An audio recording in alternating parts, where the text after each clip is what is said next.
బైబిల్లో న్యాయాధిపతులు 6వ అధ్యాయం 12వ వచనంలో పరాక్రమం గల బలాఢ్యుడా యెహోవా నీకు తోడై ఉన్నాడు అని దేవుని దూత గిద్యోనుతో మాట్లాడడం చూడవచ్చు.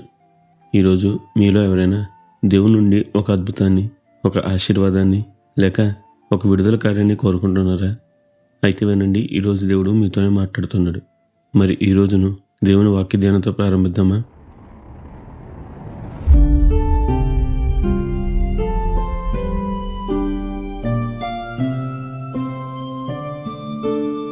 మనందరికీ బైబిల్లో గిద్యోను వృత్తాంతం బాగా తెలుసు.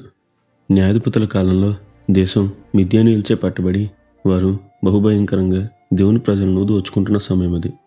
అదే సమయంలో మనష్షే గోత్రికుడైన గిద్యోను మిద్యానీయులకు భయపడి గానుగ చాటున గోధుమలు తొలగొట్టుకుంటూ ఉన్నాడు.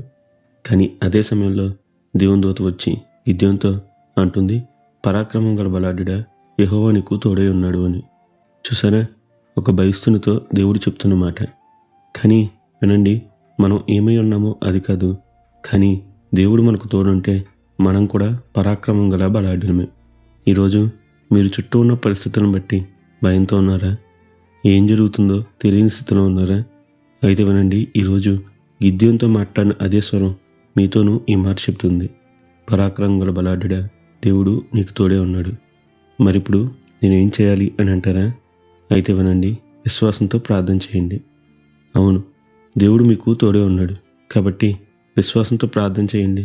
అప్పుడు గిద్యోను ద్వారా ఇశ్రాయేలీయులకు గొప్ప విజయం అనుగ్రహించిన అదే దేవుడు మీ ప్రార్థన ద్వారా కూడా గొప్ప అద్భుతాన్ని చేస్తాడు. గొప్ప ఆశీర్వాదాన్ని, గొప్ప విడుదలను మీ జీవితాల్లో అనుగ్రహిస్తాడు. మరి ఇంకెందుకు ఆలస్యం? ఇప్పుడే మీ యుద్ధం మొదలు పెడతారా? అట్టి గొప్ప ధన్యత దేవుడు మనందరికీ దయచేయునుగాక.